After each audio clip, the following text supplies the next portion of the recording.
hello, everyone. It's Tuesday, actually. We're usually on for Wednesday, but it's Tuesday and it's time for Pop and Politics. Tonight, we are talking about the Iowa caucus, the primary, the GOP primary that occurred last night. We're going to talk about that. We're going to talk about everything that occurred, and then going into New Hampshire, we're going to give perspective and outcome and what we think is going to happen going forward.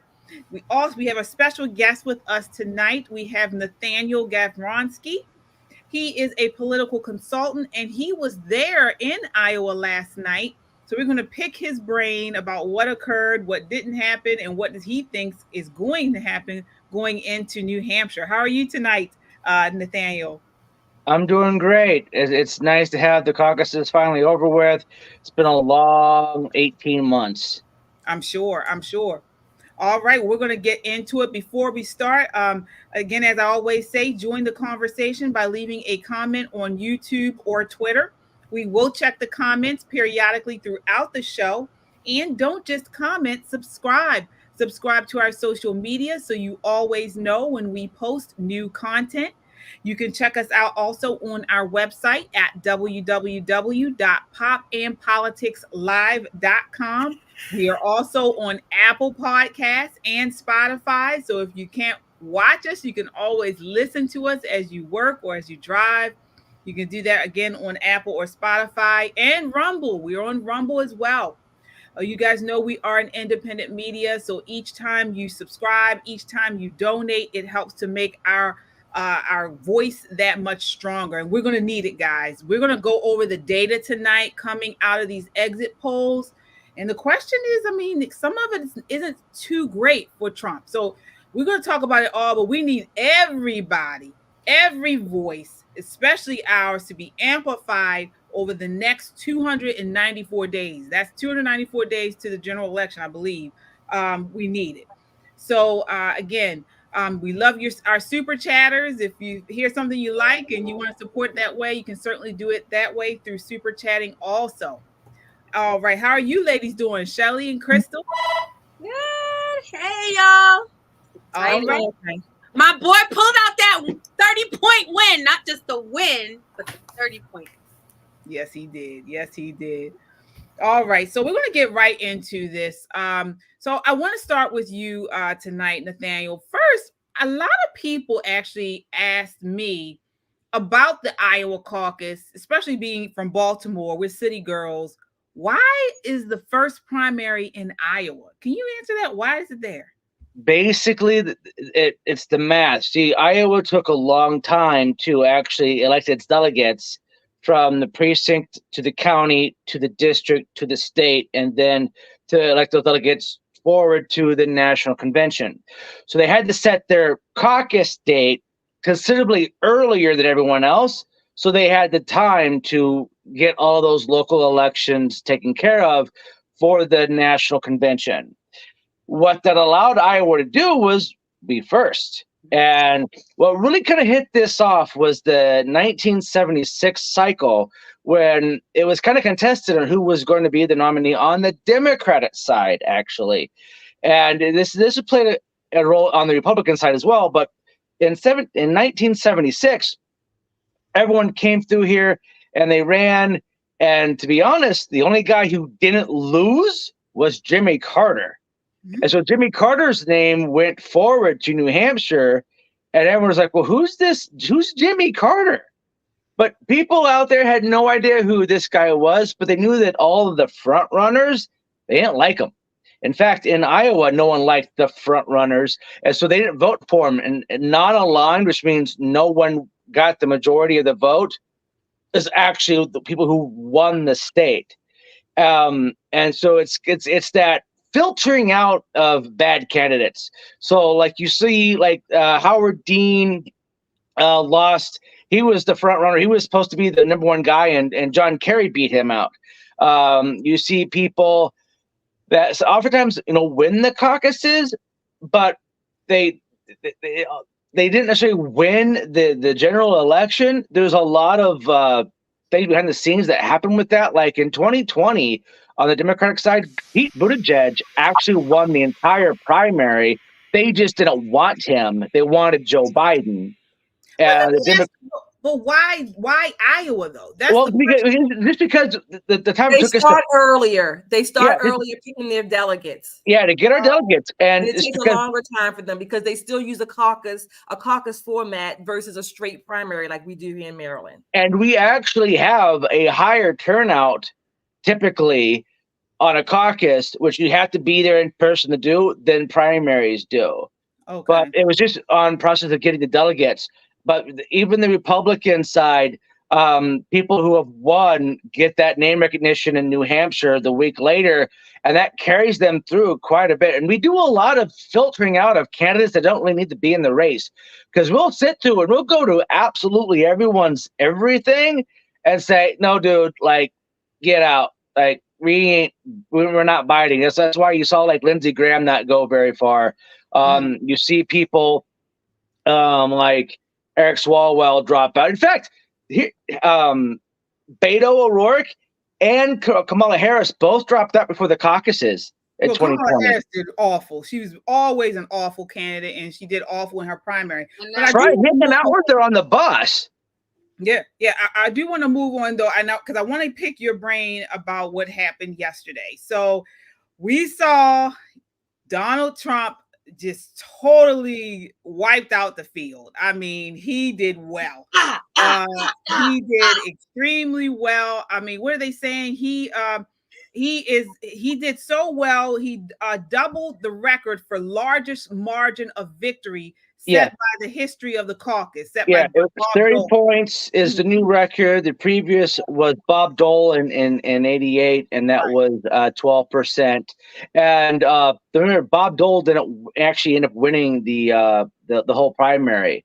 So I mean, it's like I said, we filter out more than select the people who are actually who are going to run. In the general. But this he had a great is huge. You understand? There was one vote in Johnson County, Iowa, where the People's Republic of Johnson County is, in Iowa City, Iowa, where the University of Iowa is. One vote kept John Trump from winning all 99 counties, which has never happened at all ever.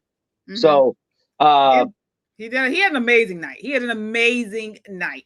I mean, it was so great that they called it before some of the polls even opened. Is that correct? They called his win before some people had even voted. You know, we've heard of them calling it before the polls closed, but not before they actually opened. They called him as the winner, which kind of upset some people. Well, actually, here's okay. So here's how Iowa does it. We keep very, very accurate voter rolls. In fact, if you miss an election cycle, you get put on hiatus. If you miss another vote, you're off the voting rolls. Only current members, only current and active voters stay on those voter rolls. Good. I love it. Iowa knows what we're doing. We have probably the best Secretary of State in the entire country, Paul Pate, in Iowa. Okay, so here's how you go in. You have to give your name. You have to show your voter registration card or your photo ID. Now, you can also register to vote same day, but you have to have a photo ID, government-issued photo ID that's current. You have to have several pieces of mail. You have to prove. You have to have more. You have to go in like you're, getting a passport basically to get on to register same day. And here's the thing: the line for same day registration was very long.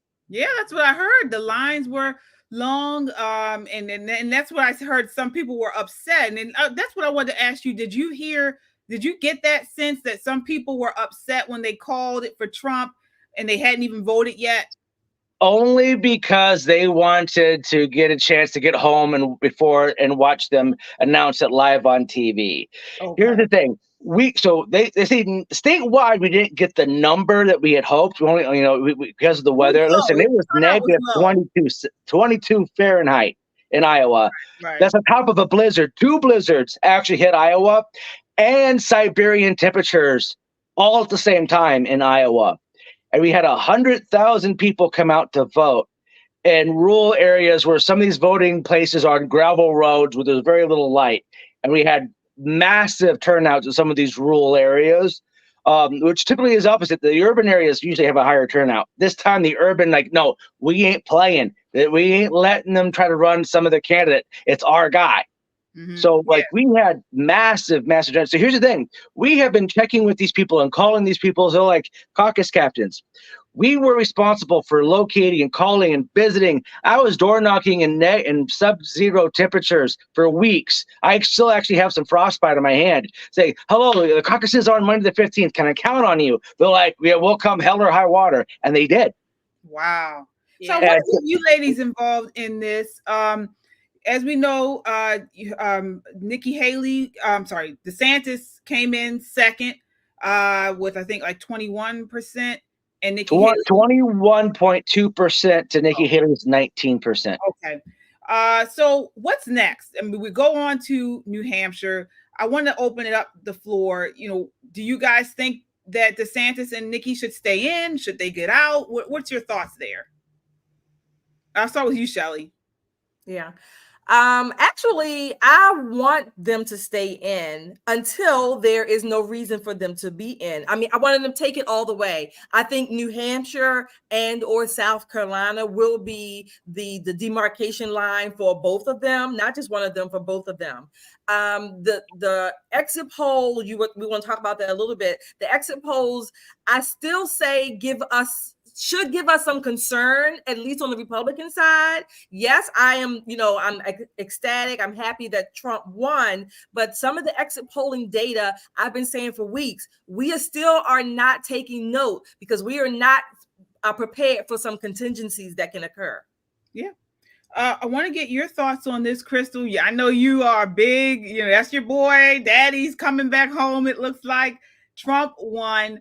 What are your thoughts here? Do you think DeSantis and Nikki Haley should bow out, should have done concession speeches last night, or do you think they should keep going? Yeah, for sure. Like, if anybody cares anything about this republic and maintaining it, they should really see that there may, like, I'm some kind of Hail Mary for one of them for a path to victory, but there is none. I mean, the MAGA movement is honestly it's just y'all got to live with it. I'm sorry.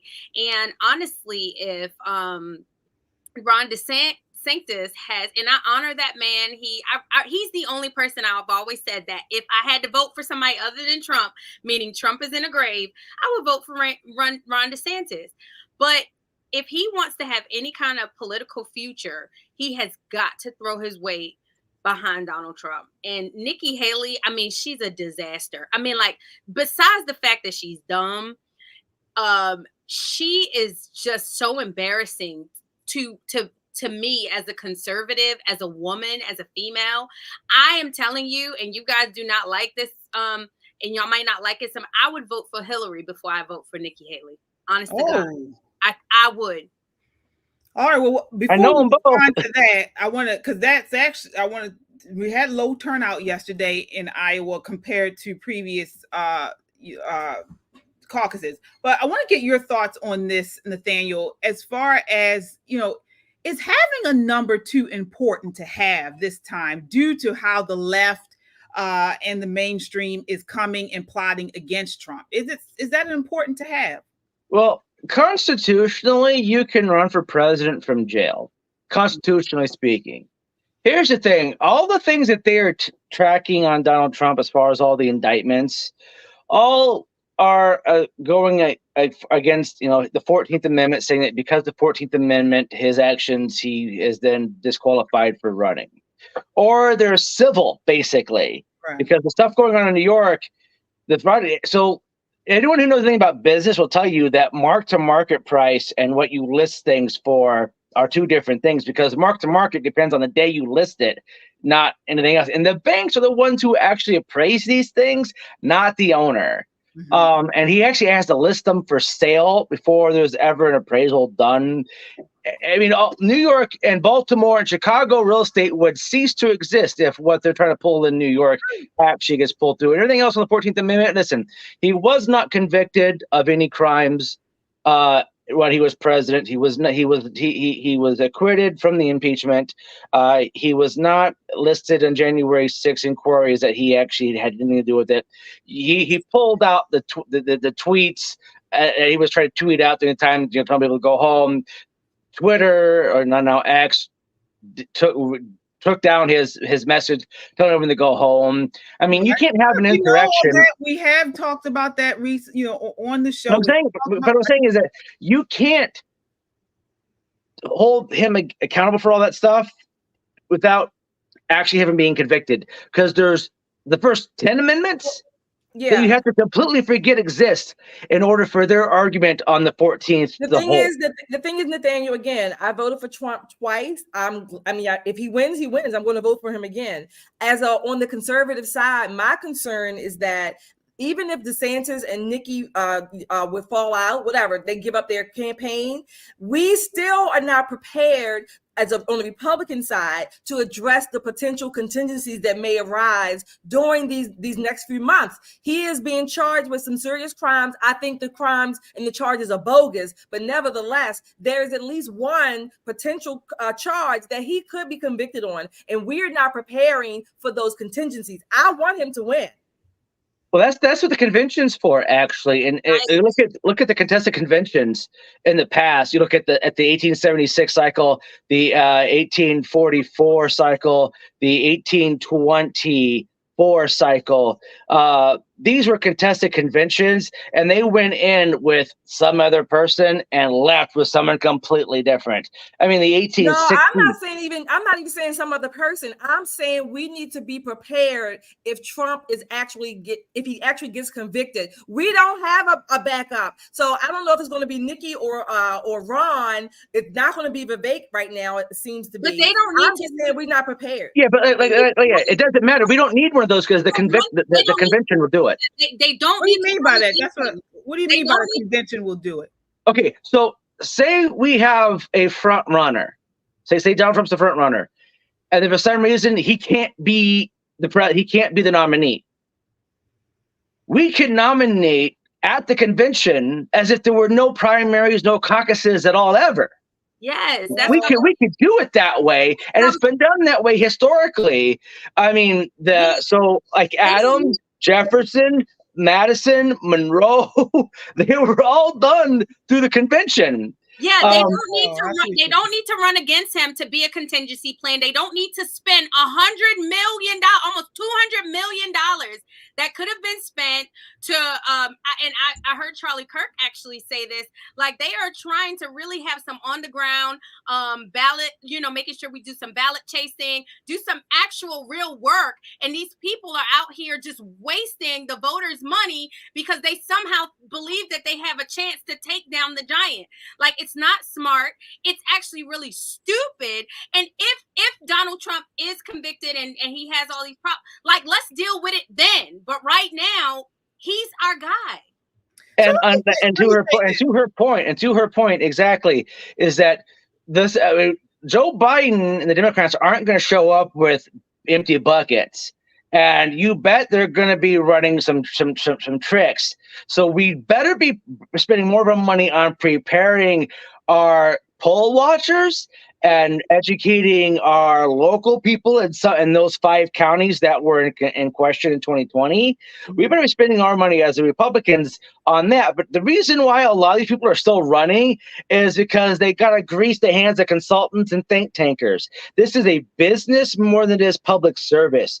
And listen, I being someone who lives in Iowa a good chunk of the year, and is doing politics for my entire adult life, I can tell you that more of the campaign expenditures are more on how to pay off consultants and think tanks and have that money circle back to you than it is actually trying to get your message out and service the people. In fact, Donald Trump is the only one, and Vivek and Donald Trump are the only two that I've ever seen actually run and do this, not to enrich anybody.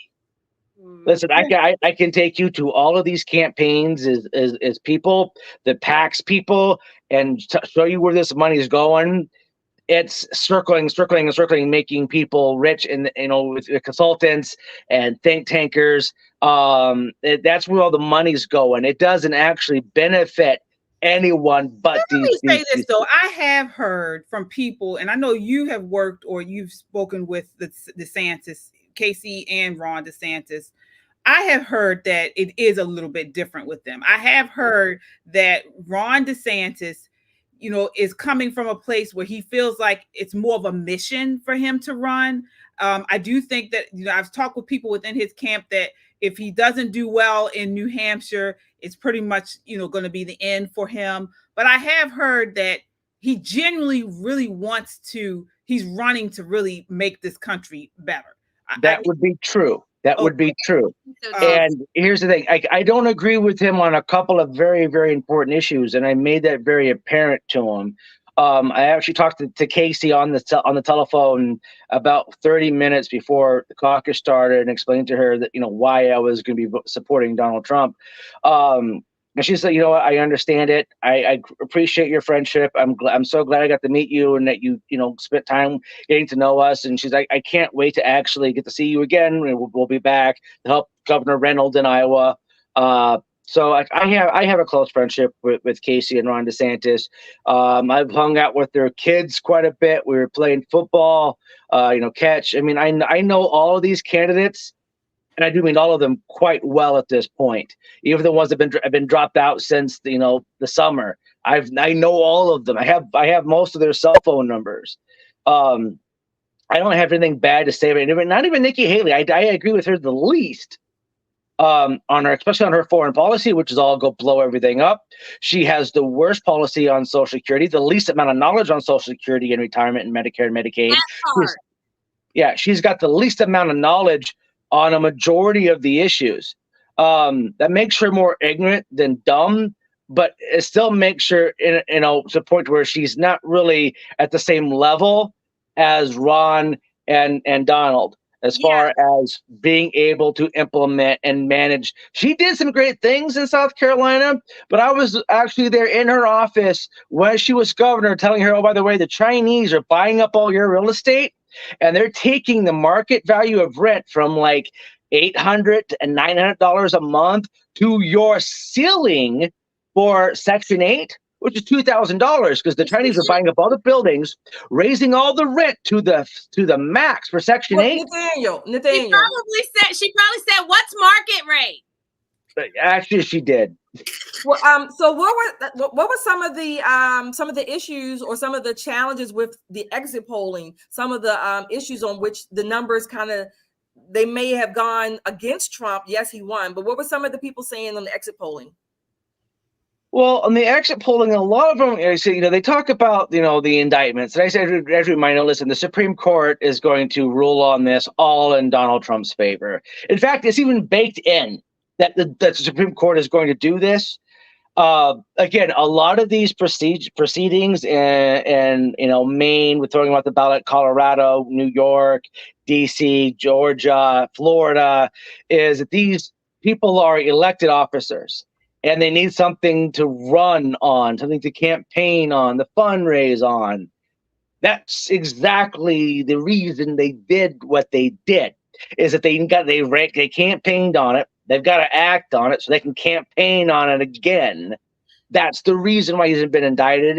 They pick courts and grand juries. They know we're going to indict him. I mean, you can indict a ham sandwich. It doesn't mean that it's guilty. I mean, it's just the way our legal system works and the way some of our elections work in some of these states. Let me ask you this, though, because I want to get back to something you said about the exit poll, because I did look into some of the data. So, of course, we mentioned earlier on in the show, Trump had a momentous night, record-setting night, but there were some things that could give us pause. So one of those is the low voter turnout. We saw that we did, of course, as you mentioned, Nathaniel, there was terrible winter weather, but 41% drop since 2016 in GOP voter turnout is unexpected. I know in Iowa, you guys have the most registered Republicans. It's the worst turnout rate in Iowa caucus history since 1976. Now, we saw in 2016, we didn't have a good turnout on the GOP side. The Democrats overperformed us in voter turnout. What's going on? Why aren't Republicans turning out for probably the most important election of our lifetime? Well, again, and the campaign even warned against this. Don't get complacent. Listen, Donald Trump had rallies that were thousands of people. Every single one, 2 a week, two in a day, two campaign rallies a day with 3,000 people at both of them. While Ron DeSantis and Nikki Haley and Vivek Ramaswamy and the others couldn't pull in 100 among the rest of them. But this was even if they did a rally in the same town, even if they did the rally in the same town, the overflow still wouldn't go to Ron and Nikki and Asa or Vivek. I mean, we're talking, they actually were shrinking some of their venues because they couldn't fill them. They just couldn't fill them. Yeah. And numbers don't lie. Another number that they had here within the data is the evangelicals. So the exit polls showed the evangelicals were the second lowest rate of turnout in the history of Iowa caucusing. So the lowest rate was 52%, and this one was at 55%, a 9-point drop from 2016. Now, we saw this in the in 2016 and in the congressional elections. Evangelical is one of our largest voting blocks for Republicans. If we don't get evangelicals to turn out in a general election, we're done. We're done. Oh, they're going to be there. They're going to be there for the general. I think so. Why aren't they turning out like they have done in past elections? Again, because the campaign even warned that don't get complacent. We were so far ahead. I mean, we were so far ahead that with the weather conditions, everyone knew, like, listen, Trump's going to win. The caucus captain for Nikki Haley in my precinct didn't even show up. I want to get your thoughts on this, Shelley. It wasn't worth her time getting out of bed. Yeah. She was to me. I can appreciate the weather in Iowa, right now. I can certainly appreciate that.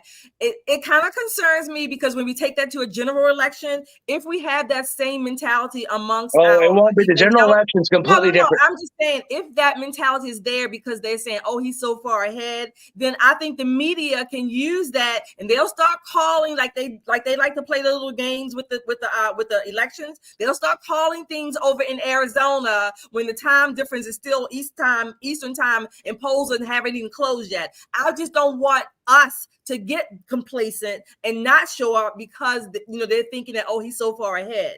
So see, we learned from 2020, yeah, and we know they're going to play those planks. They'll play those games, and so we are going to be prepared for that. And so we know that even if we are ahead, that they are going to try to cheat to put themselves ahead. So the only way to prevent them from being able to cheat is overwhelming force in numbers. Well, we didn't do it in Georgia. On our own side, on our own caucus. Do it in Georgia. That's why we have Warnock. They didn't come out in Georgia. Well, they did not. And not only that, but again, we've seen that Trump twice, actually. They didn't come out twice. Right. But Trump, he does energize Democrats. He energizes them to come out. We've seen this in previous elections, 2016 and 2022, where the Democrats had large turnouts for these elections. So we have to get Republicans to turn out. I don't even understand why they would. I mean, with the things going on, the border, we have crime up all over the country.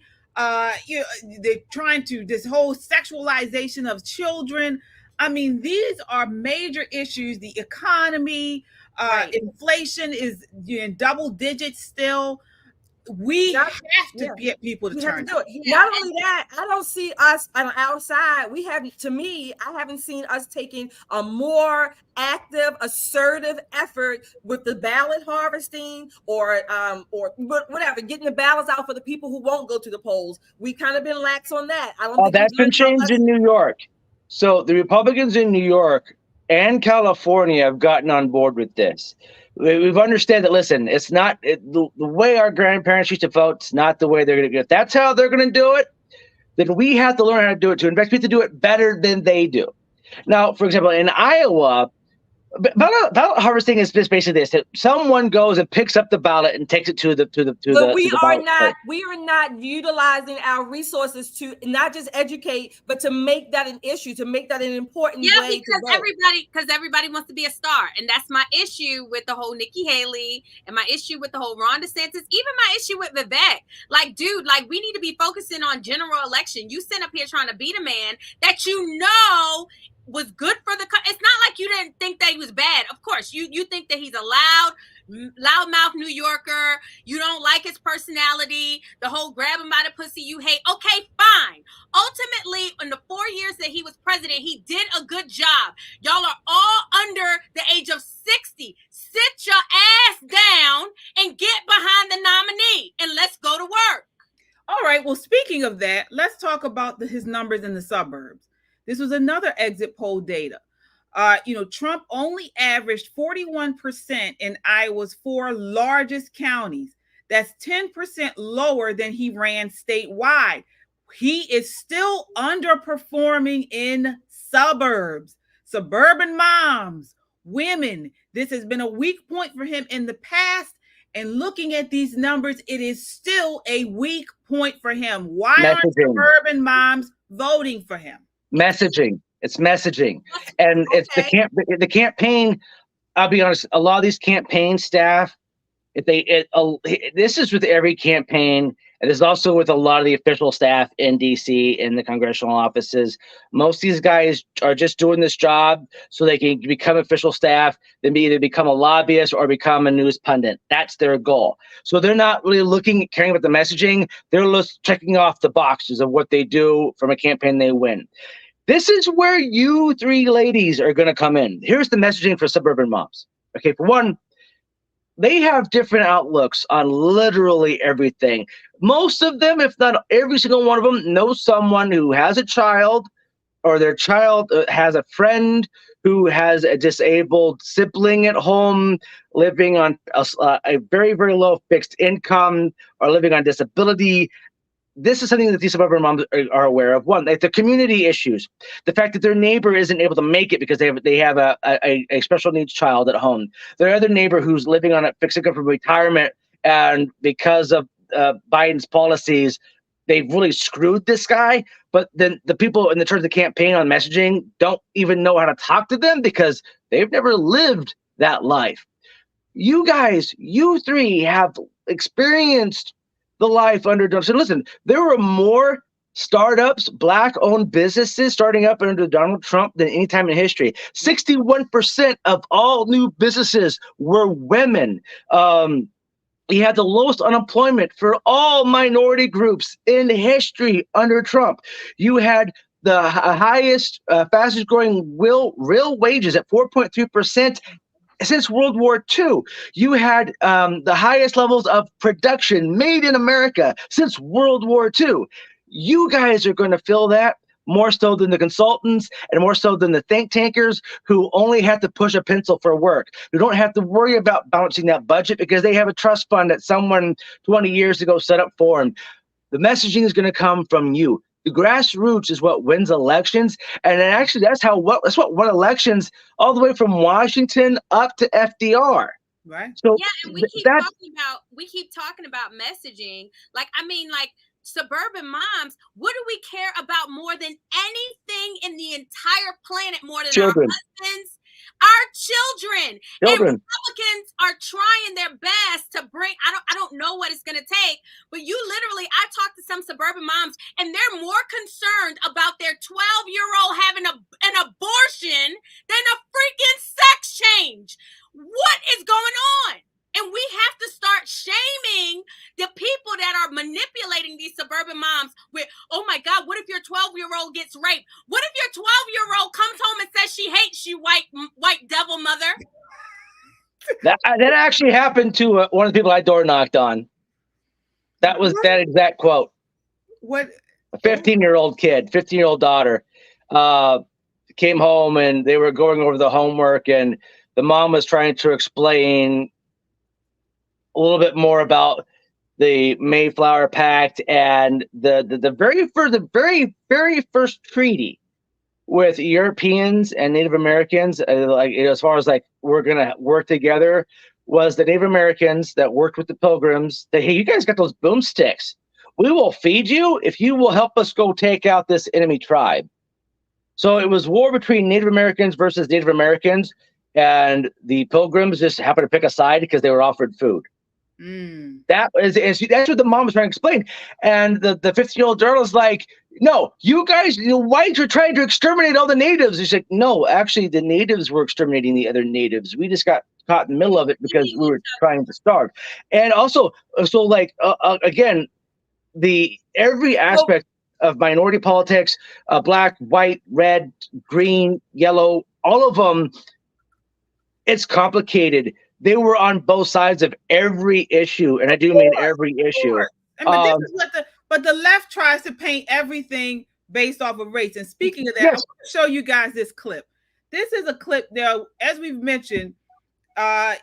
Trump won major way, momentous night, and because of that, the liberals and leftists lost their minds. So much so that job security for therapists. Yeah, Joy Reid even had on the ugliest blonde wig I have ever seen in my life. What, her actual hair? I don't know if it was a wig. I think that was in tracks or whatever they call it, weaves or whatever. Terrible mess. Listen, I met her and I've met her in person. She's a sleazy person. He doesn't believe any of that stuff. Wait. Before I play the clip, so why do you say that? What did she do that was sleazy? A breath stank? Oh, I mean, okay. Well, she comes out and she's all like really, really charming. Here's she like put her hand on my cheek with her fake nails. And you can tell she hadn't done cheaply, like really cheaply, and was like talking like sweet to me. I'm like, so shady. I was like, lady, like I know I know that you know that I know that you're famous, but I don't care. Well, listen to this. Bubble. This is what she thinks of Iowans. Take a look here. So let me see here. I'm gonna add this. All right. This is her responding to the numbers coming out of Iowa. That damn dude needs to be done. She looks hideous. Ew, I don't like it. She looks a mess. All right, let me know if you guys can hear this. He's going to probably talk about it a little more tonight, is that these are white Christians. That this is a state that is overrepresented by white Christians that are going to participate in these caucuses, especially tonight. Earlier today, reached out to Robbie Jones from the Public Religion Research Institute, knowing that we were going to talk about Iowa. And this is a hyper evangelical white state. And he said the following to me: Iowa is about 61% white Christian. The country as a whole is approximately 41% white Christian. And in Iowa, we're talking about evangelical white Christians. And he said the following, because I asked him, what do they get out of supporting Donald Trump? Because he keeps losing, he keeps delivering losses and losses. And he said the following: they see themselves as the rightful inheritors of this country, and Trump has promised to give it back to them. Where is the lie? Listen, I had to step away because I could smell her from here. Oh my gosh! What they see Joy thinking that she's white too, with that damn do-rag on her head, trying to get back with the country that she claims her ancestors built. This is just demagoguing. She's trying to put fear. There's no such thing as this Christian nationalism. White Christian evangelical. I love it. I'm Jewish, by the way. She's going to find a way to bring in race, and then she's basically saying ever so subtly, she's trying to make Christians basically tell them they're going to be Nazis. Because she's got this race element to it. From Genesis to Revelation, God has removed people and taken land to people who are obedient to him. From what I heard in the history books, y'all can say all y'all want to, and the Native Americans, they were cannibalistic, they were sacrificing babies, and yes, you lost the fight. You lost your land. Too bad it was given to the Pilgrims. We now have it. Thank God. God bless America. Enjoy the blessing. She's trying to put this racist trope on there. This is nothing but demagoguing. Well, and also understand. Well, I mean, but before we move on, I just want to make a clear. Me, and I'm not white, but I am, a Bible believer. Anybody should be upset by how the disdain and the nastiness she has in her voice for just Bible believers. Now she throws white in, but what is her issue with this is her way, just like Hillary Clinton said that the MAGA people were deplorables. This is her way of talking about Christians and by extension Americans anyway. But they got, at least these blonde white Christians had their own real blonde hair. No, hey. Not all of them. Yeah, you're right about that. Yeah. Because they talk about this cultural appropriation. She looks awful. She's way too dark to have that high yellow blonde hair. Well, and I'm saying it. And it's I don't hate the blonde hair. That's her look. I just terrible look. Like it looks a mess on her. And honestly, it's not black, because they also mentioned that it looks very different. Christians in a black church look very different than white Christians, unfortunately, and the black church has abandoned the word of God and abandoned the Bible. It's almost as if we just ignore every single thing and accept all this crap that the Democrats throw at us, this LGBTQ. Well, I wouldn't say that. I've actually visited quite a few black churches. There's actually a couple in Iowa. About the few. I'm not talking about the exceptions, and that's what we do. We say the exception is the rule. The majority of black churches have they literally on the black radio stations, they say, "Oh, we won" when it's a Democratic primary. They literally have brainwashed the black church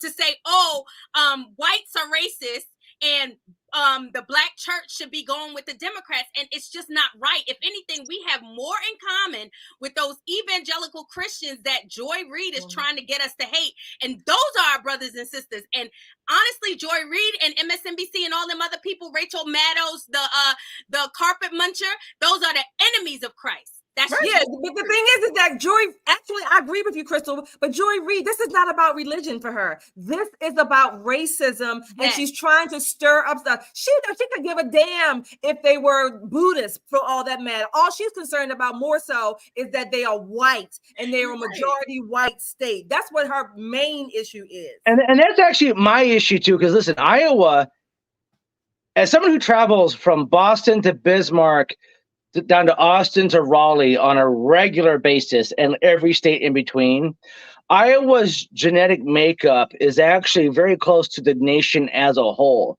Our fastest demographic is Hispanic. We have a large African American, or whatever you want to, blacks or African Americans. We have a large population of all these groups, and we have a lot of refugees from Asia that came here back in the 70s. We have a lot of people who, for some reason, travel up here and moved here from Florida, Arizona, Texas, and Georgia. Actually, they've moved here from there. Reasons I don't understand, but they have done so, and they like it here. And there's a lot of diversity of thought in Iowa, regardless of your skin color or your religion. And I don't know what churches you three are going to, but if that's you, please come to Iowa. I have some churches you three would love to come to. One of them is actually, the preacher is actually a state rep here in Iowa. Oh, boy, that would probably count me out there, right there. But anyway. He's a Republican. Another thing to piggyback off what you said, Crystal, is when you go to these white churches, they're not talking about race. No. They're not talking about all this, well, if you're white, you got to do this. And if you're black, you got to do that. Like they do in the black churches. We all know, we've been to black churches in the urban city. All they do is talk and divide about race. Yeah. They don't do that in these white churches. I've been to white churches too. You don't hear them talking about white this and white that and all this type of stuff. But or even Donald Trump. That's not of God. Yeah. Because that's their religion. Who? Talking these black churches or race. That is their religion. Race is their religion. Yeah. Yes, I agree 100%. And yes, I'm sure you got a few in Iowa. I believe you if you say it, Nathaniel. But I mean, I have not been to a black church where God can heal you. You're above and not beneath. You're the lender, not the borrower. Everything. He can heal you from cancer, AIDS, but he can't heal you from racism. That's why God don't fool with some of us in here. Like, I'm serious. Like, everything, God is all powerful, except not powerful enough to help you with racism, not powerful enough to help you overcome the white man. He can't do that. Yeah. All three of you, I invite all three of you to come to Iowa. Racism and leftism are their religion, and guess who their God is? The white man, because they care more about what the white man thinks than they actually do care about what God thinks. So that's who their God is. You're right. Yeah, you're right. But this is what we need to do. I mean, and we have to wrap up for tonight, but this is what we want to get out to the masses and talk about because we have, I mean, she also mentioned, Joy Reid also mentioned in that clip, why do white evangelicals continue to vote for Trump or the Republican Party? Because you guys keep pushing these transing of kids. You guys keep pushing these open borders and all these illegals coming in and changing our country. You guys keep pushing, lowering laws or for trying to abolish the police. And our cities are in flames, and we can't even walk down the street without being mugged or our cars being carjacked. This is why people are voting for Republican. And it's crazy because they're voting for them even though the mainstream media and culture lie about it all. Yep. That's right. You can't do that in a small town. In Iowa, there's a lot of small town people with basic American Christian biblical values, and they don't want all of this stuff. They just want to be left alone with their guns, with their lands to praise their God. Yeah, we want, and honestly, like, they can say whatever while they're sitting at that MSNBC and then Washington D.C. These people, we want our life back. You can tell us till you're blue in the face that inflation is actually down, unemployment is doing great, the job market is awesome. Inflation's not down on groceries.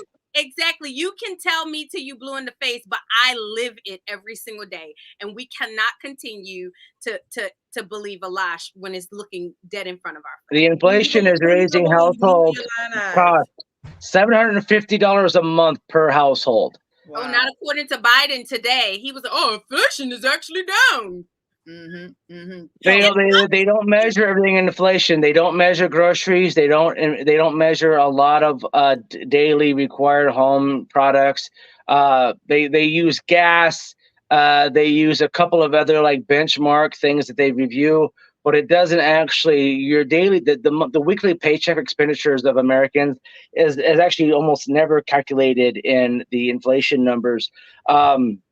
And we keep raising the minimum wages, and that's leading to higher unemployment because these businesses can't afford paying people who have no skills at all $17 an hour, because the people who then have to demand those services in order to make the business work, they can't afford the increase in cost of the goods and services being provided, and it's going to create a down spiral.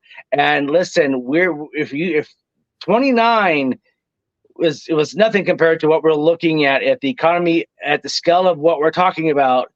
High inflation, high employment at the same time. If you have high inflation and high unemployment at the same time, which could happen, 06 is going to look like, 08 is going to look like a breeze in the park.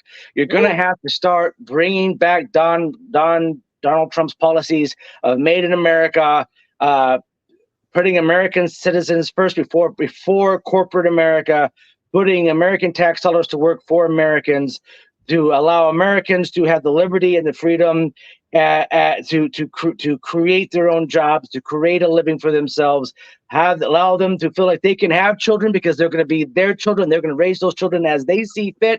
If you give Americans those tools, they will build you a great economy. And if you take off the shackles of oppression, self-oppression to the blacks that put on, because you're black, you can't do it. Because you're black, you're always going to be oppressed. Because you're black, they'll always beat you. If you deshackle that community from that narrative and give them the tools of entrepreneurship, of liberty, safety, you will see the largest growth of GDP and private wealth this world has ever seen. All right. Thank you. All right. Well, we have to wrap it there. I will ask you guys just one last question. I want a quick answer, quick response. New Hampshire. We know Trump will probably take that. Who do you think will come in second? I'll start with you, Nathaniel. Just quick response. Honestly, I think it depends. It could be Ron DeSantis if his advantage in South Carolina looks good. Don't forget, Nikki Haley is not really liked in New Hampshire either. I still put Ron DeSantis and Nikki at almost neck to neck, giving the edge out to Ron because of Casey. Okay. And then South Carolina, I think that'll be the end of it. I think Nikki will drop out. Ron will go for a little while longer than drop out. All right, Crystal, who do you think is going to come in second in New Hampshire? Hopefully none of them, and they all catch a break and go. Ron, Florida needs a governor, sir. All right. And Shelley, final thoughts for you. I don't think there's going to be a second. No, let me take that back. I think they're going to drop out, like I said earlier, after New Hampshire or South Carolina. They're going to close their campaigns, suspend their campaigns. But I'm going to go with DeSantis. Oh, for New Hampshire. Yeah, second place, not first. Right, second place. Okay. If New Hampshire is smart, that's what they'll do. Well, we'll see. Right now, and again, the polls are pushing Nikki Haley. That's something we didn't talk about. But she is getting polls pushing her. Dems are pushing her up in these polls. She's kind of like the Dem favorite right now. They're even praising her on The View. And they're switching sides. So New Hampshire, you can switch to the other primary. I think they have an open primary. I think they have an open primary. Yeah. So to be honest with you, Nikki winning or doing really well in New Hampshire is going to be a telltale sign to the other Republicans. Like, she's not the one. Yeah.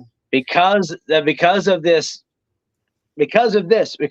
money and where the money is coming from, and the fact that Dems are voting for her, I think that's this telltale sign to the Republicans. Like, she might have been a really decent governor. I mean, she was a decent governor in South Carolina, and she did her job at the UN. But for this presidential run, she's not the right person for us at this time. Okay. Not at all. All right. All right, guys. Well, thank you so much for watching. Thank you, all of you guys who turned out this late night show to watch with us. We certainly appreciate it. We will be back tomorrow night. So log in 8 p.m. Tomorrow night. We'll be in the studio. So please log in to watch us tomorrow night. Again, this is Pop and Politics. We are live every Wednesday night at 8 p.m. Again, tomorrow we're going to be live from the studio. Thank you so much for hanging in with us tonight, Nathaniel. Stay safe out there in Iowa. Hopefully you won't get any more snow coming in. We got some snow today. So here. It's going to be a high of 0 degrees the next couple of days. Oh my gosh. Lucky you. Okay. Yeah. All right. Well, this brings us to the end of the show. Before I close it out, Nathaniel, can you share your links on where people can find you or chat with you on social media? Yeah, on X, formerly known as Twitter, at Nate Gavronsky. On the gram, it's Nathaniel A. Gavronsky and Nathaniel Gavronsky. I have one that's kind of East Coast, one that's kind of the Midwest, and then Facebook, Nathaniel Gavronsky. All right, sounds good. Again, continue the conversation by checking us out on Facebook, YouTube, and Twitter. Also on Instagram, and subscribe. If you guys are watching tonight and you haven't done so, what are you waiting for? Hit that subscribe button on YouTube and also hit that notification bell. Also follow us on our Twitter, or actually on our X, at Pop and Politics. We are on YouTube also at Pop and Politics. Again, that's the way you get up to the minute content when we post, and we appreciate the support. We have a country to save. Yes. This is critical as parents, as women, as just Americans. We have to get on board and get the word out. The best way you can do that is to share our broadcast. Yes, share, and subscribe. Again, we are an independent media. Each time you subscribe, it helps make our voice that much stronger. We are a necessary voice in news and entertainment. Until tomorrow at 8 p.m. So you can see us again tomorrow. We're going to be hot and we're going to be fast tomorrow. We got a lot to cover. Tomorrow, we're going to be talking about Fani Willis over in Georgia. We got a lot to say about what she's been talking about. We're going to talk about The View and the lies and the spew they've been putting out. We got some to bring you some breaking news out of here in Maryland. Local private school pushing sexualization of children right here in Maryland. This is happening all across the country. We thought it was just public. Now it's private. So check us out tomorrow, 8 p.m. We look forward to it. Until then, count your blessings and live a life of purpose. Good night. Good night.